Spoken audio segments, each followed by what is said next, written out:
CRPS কর্তৃক আয়োজিত আজকের এই সুন্দর অনুষ্ঠানের সভাপতি প্রখ্যাত আলমেদিন বিশিষ্ট ইসলামী স্কলার মুফিজুর রহমান, সম্মানিত সঞ্চালক মহোদয় এবং আমাদের বিজ্ঞ আলোচক মণ্ডলী এবং সর্বস্তরের ভাইয়েরা, আসসালামু আলাইকুম ওয়া রাহমাতুল্লাহি ওয়া বারাকাতুহু। যেহেতু সময় খুবই কম, আমাদের মাননীয় চেয়ারম্যান মহোদয়ের একটা 8টা-15 মিনিটের প্রোগ্রাম আছে, ওনার আরও 5 মিনিট আগে আমার আরেকটা প্রোগ্রাম আছে। তো যাই হোক, আমাদের সংসদের ভাষায় বলতে হয় যে আমাদের আলোচক মণ্ডলীর বক্তব্যগুলো মাননীয় সঞ্চালক মহোদয় আমাদের বক্তব্য হিসেবে ধরে নেওয়া হোক, তাহলে 1 মিনিটের বক্তব্য শেষ। তো যেহেতু সময় নেই, আমরা শুধু কোরআন কারীমের কয়েকটি আয়াতের মাধ্যমে আমাদের বক্তব্যগুলো শেষ করতে চাই। আল্লাহ তাআলা বলছেন, ইন্নাল্লাহা লা ইউহিব্বুল মু'তাদিন, যারা সীমা লঙ্ঘন করে, যারা লিমিট ক্রস করে, আমি কিন্তু তাদের বরদাস্ত করি না, তাদের পছন্দ করি না। ব্যাখ্যা আপনারা করবেন।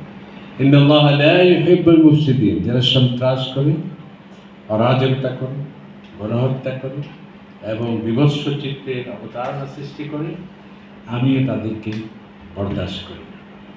আরেকটি হলো আল্লাহ তাআলা বলেন, বাতিলা কানা যুহুকা, বাতিল যেটি সেটি যত শক্তিশালী হোক, যতই ক্ষণ দীর্ঘস্থায়ী আপাত দৃষ্টিতে মনে হলেও, আল্লাহ তাআলা বলছেন এর শেষ পরিণতি অবশ্যই সেটি কি হবে, অপসৃত হবে এবং সেটি পরাভূত হবে। এবং যেভাবে অনৈতিকতার সয়লাভ আমরা শুনলাম এতক্ষণ পর্যন্ত, এবং আর্থিক বিশৃঙ্খলা সেটি সারা পৃথিবীতে একটি নজির স্থাপন করেছে।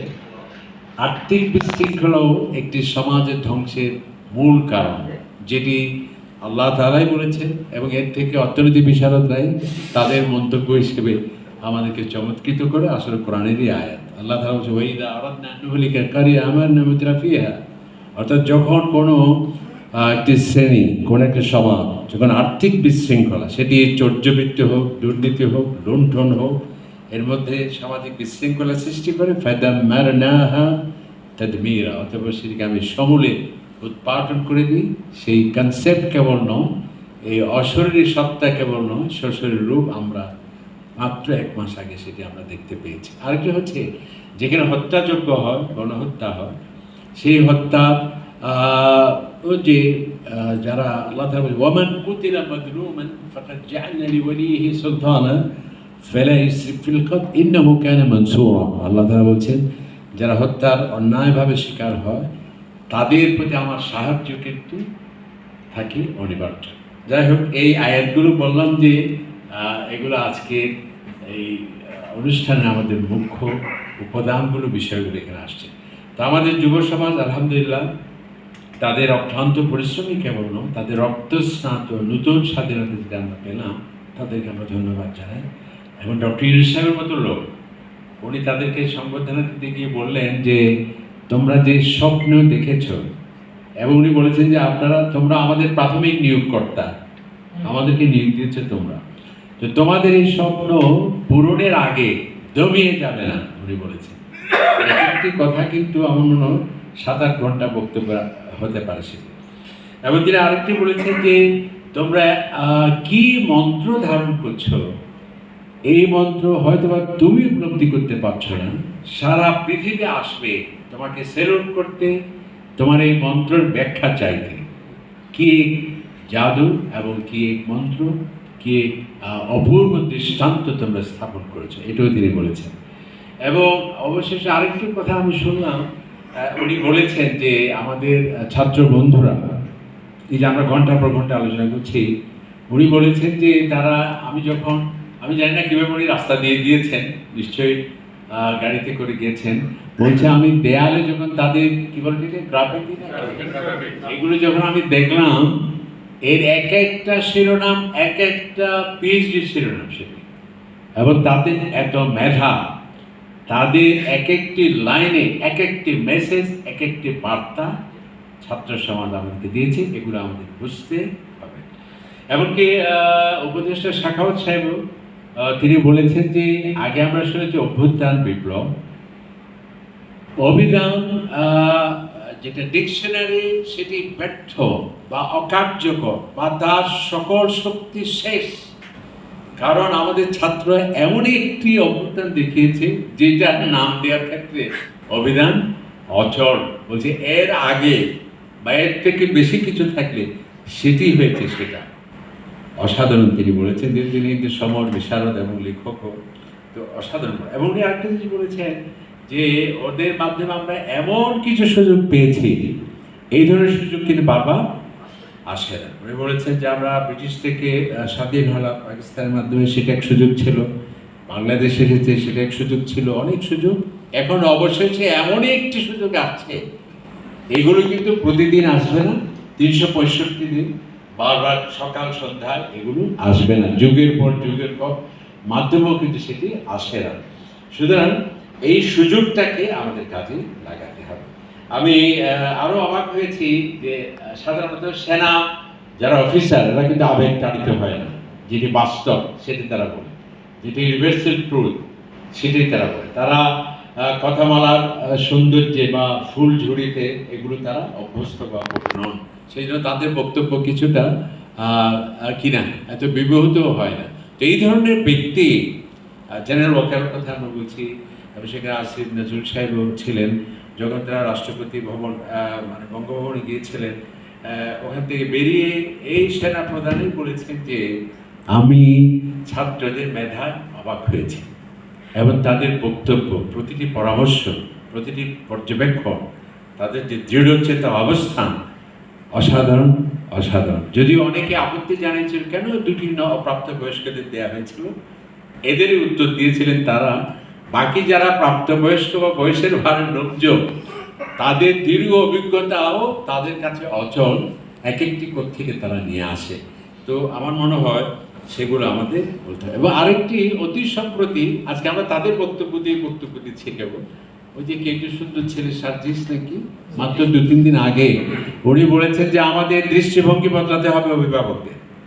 আমরা কি দৃষ্টিভঙ্গি, আমার ছেলে ডাক্তার হতে হবে, পাইলট হতে হবে, ইঞ্জিনিয়ার হতে হবে, কিন্তু এই দেশকে যে পরিচালনা করবে, তাকে যে এমপি হতে হবে, মিনিস্টার হয়ে বা রাজনীতি বিশ্লেষক হয়ে বা শাসন ক্ষমতায় যে আসতে হবে, সেই স্বপ্ন কিন্তু আমরা কখনো বলি না। যার ফলে অযোগ্য, অদক্ষ, অপরিণামদর্শী যারা ইংরেজি পত্রিকা পড়ে মানুষকে দেখানোর জন্য উল্টো দিক থেকে পাশে দিবে গরি বাঁশ হয়তো কিরম হয় কখনো উল্টোতুল্য ফরর বাংলা, হয়তো উল্টোতুল ফরর জিনিস বাস করে না জানে দেখাতে ইংরেজি।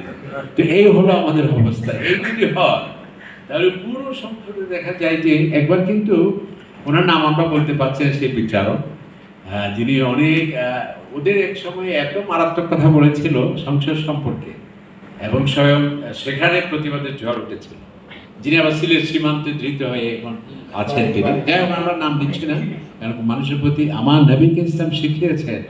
আরবদের একটা সমর, শেষ করছি, সমর সংস্কৃতি ছিল, তারা শত্রুকে নিহত অবস্থায় পেল তাকে টুকরো টুকরো করে পাখি পশুদের কাছে বিলিয়ে তারা উৎসব করতো, এটা ছিল তাদের সামরিক সংস্কৃতি। আবু জাহেল যখন নিহত হলো তখন আমরা স্বাভাবিক প্রস্তুতি নিচ্ছিলেন তাকে সেটি করতে। আল্লাহ রাসূল বলছেন কি যে তার অপবিত্রতা যদি থাকে তার চিন্তা বিশ্বাসে, তার শরীরে নয়। সুবহানাল্লাহ। অর্থাৎ তার শরীরটা সাধারণ মানুষের মতোই পবিত্র। যাই হোক, এই জন্য আমরা কোনো নাম না নিয়ে উনি বলছিলেন সেই সংসদ সম্পর্কে ব্যঙ্গ করে না, যথার্থই বলেছিল। উনি বলছে এখানে শতকরা এত ভাগও কি নেই, বুদ্ধিদীপ্ত মানুষ নেই, সুশিক্ষিত মানুষ নেই, এবং কে কি বললো হর হর করে পাশ হয়ে গেলো, এভাবে তিনি বললেন। এবং আরেকজনকে বলছিলেন যে ওনাকে অ্যাডভোকেট বলা হয়, আমি তো কখনো কোনো কোর্টে তাকে দেখিনি। যাই হোক, তাকে ইমপিচমেন্টের ব্যবস্থা হয়েছিল, কিন্তু কিভাবে বেঁচে গিয়েছিলেন। এই জন্যে উনি বলেছিলেন যে আমাদের মেধাবী আসতে হবে। যাই হোক, আমরা আরো অনেক কিছু বলা ছিল যে সময় নেই সেই জন্যে। এবং তার আরেকটি চমৎকার বলেছে, কেবল চেয়ার পরিবর্তনের মাধ্যমে কি হবে না, এই বৈষম্য সেটি প্রতিরোধ হবে না। কেবল তার মানে অনেক রাষ্ট্র মেরামত, রাষ্ট্র সংস্কার সে কথা বলেছেন। আমাদের নির্বাচন ব্যবস্থাপনার সংস্কারের কথা হচ্ছে, সংবিধানের সংস্কারের কথা আসছে, এমনকি আরো অনেক বিষয়ে সেটি আসছে। তো আল্লাহ তাআলা আমাদেরকে সেদিকে করুক, যথাযথভাবে সুন্দরভাবে এই অর্জিত স্বাধীনতাটা সুন্দরভাবে যাতে আমরা কাজে লাগাতে পারি, সেই অনুকূল পরিবেশ যাতে আমাদের থাকে, যাতে কোনো ধরনের এই যে একটা কি বলবো সংহতি এবং ঐক্য, যেটি আলহামদুলিল্লাহ আমাদের সুন্দর বলেছেন। ইসলাম কিন্তু নবীকে ইসলাম মদিনা সনদে, উনি কি ইসলামী রাষ্ট্র তো কোনো ইসলামী ইতিহাসে বলতে পারবে না। নবীকে ইসলাম আর দেওয়াল ইসলামিয়া বলেন কিন্তু ইসলাম, বুঝছেন তো? কিন্তু এবং সেখানে ইহুদি ছিল, খ্রিস্টান ছিল, আমাদের কে কে কই বলছিলেন যে বাকিরা থাকতে পারবে না। সেখানে মদিনা সনদে আপনি প্রয়োজন দেখবেন মুসলমানরা অনেকটা সংখ্যায় তাদের থেকে কম ছিল, ইহুদি ছিল, খ্রিস্টান ছিল। এবং আজকে যে আমরা বলি যে রাষ্ট্র ধর্ম যার যার রাষ্ট্র সভা, এই স্লোগান তো ইসলামের, অর্থাৎ মদিনা রাষ্ট্র সভা, আর ধর্ম হচ্ছে স্বাধীনভাবে যার যার ধর্ম পালন করতে পারবে। এটা তো আল্লাহ তাআলা নাস, তুমি কি ফোর্স করবে সব মানুষ একই ধর্মে আসবে? আল্লাহ তাআলা বলছেন ওয়ালাউ শাআ আল্লাহু লাহাদাকুম আজমাইন, তুমি কি আমার থেকে বেশি মাত্র হয়েছে? আমি তো ইচ্ছে করলে আমাকে সবাইকে একই ধর্ম করতে পারি, আল্লাহ তাআলা বলছেন। আমি তো সেটি করিনি। তা আমরা যখন কি সৌদি আরবে যাই, জিজ্ঞেস করি পাইলট কি মুসলিম নাকি খ্রিস্টান, জিজ্ঞেস করেন আপনি? যখন একটা হার্টের অপারেশন করতে যান কোনো একটি এতে, কে অপারেশন করবে আমার, মোহাম্মদ অমুক নাকি অমুক, সেটা বলেন, অর্থাৎ যেটি যোগ্য দক্ষ সে। তার মানে এই নয় যে প্রত্যেক মানুষের বাচ্চাদের থাকবে, ধর্মের সাথে থাকবে, চিন্তার সাথে থাকবে, এবং সেটি পৃথিবীর সর্বপ্রথম লিখিত সংবিধান নবী ইসলামের মদিনা সনদ, এবং পৃথিবীর সর্বপ্রথম রাষ্ট্রের ভৌগোলিক সীমানা নির্ধারণ। এমনি এটা ছিল রোম, এটা ছিল পারস্য, কিন্তু সীমানা ছিল না। নবী ইসলাম সর্বপ্রথম সীমানা নির্ধারণ করেছে। এবং সীমানা নির্ধারণ কেবল নয়, সীমান্ত প্রহরী, এই যে আজকে আমরা বলছি সেটি নবী সাল্লাল্লাহু আলাইহি ওয়াসাল্লাম। সীমান্ত প্রহরার্থে কত হাদিস আছে, এমনকি নৌবহরের নেভাল ফোর্সের পর্যন্ত অনেক হাদিস সেটি আছে, নবী ইসলাম সেটি আমাদের দেখিয়েছে। এমনকি আদমশুমারি এই কনসেপ্টটা সর্বপ্রথম নবী ইসলাম সেটি দেখিয়েছেন। ওয়াসুলি কাম ইয়ালফিদু বিল ইসলাম, তোমরা আমাকে পেশ করো যে এখানে কতজন আছে। সুতরাং বৈষম্যহীন রাষ্ট্র ব্যবস্থা বিশ্বের জন্যেই কিন্তু সমস্ত নবীদের আগমন। আল্লাহ তাআলা বলছে আমি সকল নবীদের পাঠিয়েছি, ওয়ালাকাদ আরসালনা রাসূলানা ওয়া আনজালনা মাআহুল কিতাব, তাদেরকে সংবিধান দিয়েছি, গাইডলাইন দিয়েছি। লক্ষ্য কি? লিয়াকুমান নাসু বিল কিসত, যাতে সোশ্যাল জাস্টিস মানে কি? বৈষম্যহীন সমাজ। এবং সেখানে কে অমুক ধর্মের সেটা বিচারক দেবেন। আজকে আমরা শুনেছি আগে তো বিচারকরা এমন যে যা তার কাছে আসতো সেটাই কেবল দিত। আল্লাহ তাআলা বলেন ওয়ালা ইয়াজরিমান্নাকুম শানাআনু কওমিন, এই যে যখন মক্কা বিজয়ের আগে যাচ্ছে মক্কায়, কারা যাচ্ছে? যাদেরকে হত্যা করা হয়েছিল, যাদেরকে জোর করে তাদের মাতৃভূমি থেকে বের করে দেওয়া হয়েছিল, তাদেরকে কোনো অধিকার ছিল না। তারপর আল্লাহ তাআলা বলছেন যে পূর্ব কোনো শত্রুতা যাতে তোমাদেরকে সোশ্যাল জাস্টিস, ন্যায়পরায়ণতা প্রতিষ্ঠার ক্ষেত্রে বাধা বিঘ্ন সৃষ্টি না করে। আল্লাহ তাআলা এই দিলু সর্বাবস্থায় কে শত্রু কে মিত্র সেটি নয়, তুমি ন্যায়পরায়ণতাকে প্রাধান্য দেবে, এটাই হচ্ছে ইসলাম। আল্লাহ তাআলা আমাদের সকলকে তৌফিক দিন, আমিন। আসসালামু আলাইকুম ওয়া রাহমাতুল্লাহ।